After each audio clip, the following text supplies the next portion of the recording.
One of the earliest and most famous music tragedies is the day the music died. The loss of 3 young musicians plus the young pilot was a massive blow to the music industry and to the hearts and souls of many who admired their work. Ritchie Valens was only 17, Buddy Holly was 22, the Big Bopper J.P. Richardson was 28, and pilot Roger Peterson was only 21. The esteemed artists, Buddy Holly, Ritchie Valens, and J.P. Richardson, aka the Big Bopper, had already attained a lot of good success in music, but they were in the middle of a grueling tour that saw them zigzag through the Midwest throughout the dead of winter. To go with dreadful weather in the dead of winter and the really snowy and cold Midwest, somehow, someway they found a way to make it worse with giving these guys buses that would always break down, always have heating problems. This tour is looked back on as a tour from hell for a great reason. It fits the bill. Growing more and more impatient and frustrated by the transportation problems plus the weather, it was actually Buddy Holly's idea, the night of February 2nd, to charter a plane from Mason City, Iowa to Fargo, North Dakota to avoid another hellacious night on those dreadful buses. Buddy Holly had achieved wide-known success with his band The Crickets alongside Jerry Allison and Joe B. Malden. The band The Crickets, albeit very successful, separated for a variety of reasons, one of which being Buddy Holly desire to move to New York and Jerry and Joe did not want to leave Texas.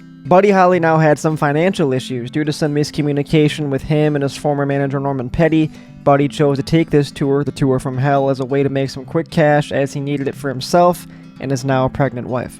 Buddy Holly, now knowing he needed a backing band for this upcoming tour and his buddies, the Crickets, not available, Buddy had chosen a very good swing musician from Oklahoma by the name of Tommy Allsup, and also a young man from Lubbock, Texas, where Buddy was from, by the name of Waylon Jennings. Waylon Jennings initially was a DJ at a local Lubbock station, and Buddy recalled when he visited with the Crickets how passionate Waylon was about music, so much so that Buddy gave Waylon a bass guitar and told him to learn it in 2 weeks because he needs him for this tour. During January of 1959, Buddy Holly actually met with Tommy Allsup, and per Tommy Allsup's request, he actually was able to get Carl Bunch, a really good local drummer from Texas, to join them along the tour, so it was now Carl Bunch, Buddy Holly, Waylon Jennings, and Tommy Allsup. Waylon went from enjoying Buddy Holly's music to seeing him as a mentor, to seeing him as now becoming a friend of his, playing with him in a band.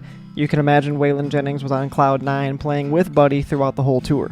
Fast forward to the night that music was changed forever, the night of February 2nd, 1959, in Clear Lake, Iowa at the Surf Ballroom. At some point during the evening of February 2nd, Buddy Holly approached the then manager of the Surf Ballroom, Carol Anderson, and asked if there was any possible way they could charter a plane for Buddy and his band to the next location. The Surf Ballroom manager, Carol Anderson, obliged, and he actually contacted Jerry Dwyer of the nearby Dwyer Flying Services, and the plan was set, but it came with a caveat.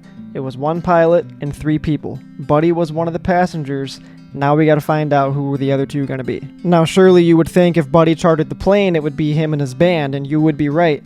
But throughout the night, the original plans of Buddy, Waylon, and Tommy all going together with pilot Roger Peterson on that plane ride to Fargo, North Dakota, that all changed. At some point during the night of February 2nd, the Big Bopper, J.P. Richardson, who was badly ill, approached Waylon Jennings and asked if he could have his seat on the plane. JP was incredibly sick and wanted to get to the next destination as quick and as warm as possible. Waylon Jennings, being gracious, said that as long as Buddy Holly is cool with it, you can have my seat on the plane. I don't mind taking the bus to the next location. During the night of February 2nd, Buddy Holly had learned that Waylon Jennings gave his seat up to the Big Bopper, and jokingly, as friends do, Buddy would say to Waylon that I hope your old bus freezes over. And what Waylon would say next to Buddy would haunt him for the remainder of his life. Waylon, obviously in a joking manner, would tell Buddy that I hope your old plane crashes. This lingered in the mind of Waylon for many years, so much so that he had times that he thought he caused the crash via what he said to Buddy merely as a joke. With Waylon giving up his seat to the Big Bopper and Ritchie Valens famously winning the infamous coin toss over Tommy Allsup, it was now set. Buddy Holly, Ritchie Valens, and the Big Bopper and pilot Roger Peterson were all on the plane flying to Fargo, North Dakota. The plane crash happened really quickly on the morning of February 3rd, round about 12:50, 12:55 Central Time, but it was not public knowledge until about 7 to 8 hours later when everyone discovered the grim details. Now obviously with this being 1959, there was no social media around back then. All the crew and the fellas that were on that bus ride to Fargo, North Dakota had no idea that 3 of their friends had been killed in a plane wreck. As the bus pulled into Fargo, North Dakota, Waylon Jennings was approached by the tour manager, and Waylon thought it was a really eerie suspicion. The tour manager asked if he can speak to him. Waylon said no. Tommy, you go talk to him instead.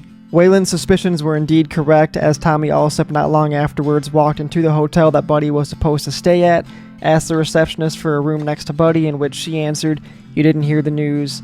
Buddy, Richie, and the Big Bopper all perished in a plane wreck just several hours beforehand." Much to the chagrin of the talent on the tour unfortunately had to continue, with everybody obviously being heartbroken and taken aback they lost their 3 friends, especially in Waylon's case, seeing as though he lost one of his key mentors in Buddy Holly. Much like Buddy would have wanted, Waylon marched forth in music and established himself as one of the most influential country music stars of the last 50 years and a member of the Country Music Hall of Fame. Waylon passed away at the age of 64 in 2002, and in the 43 years he had to live on from that awful plane wreck up until his own passing, there was never a week that went by that he did not think about those 3 men.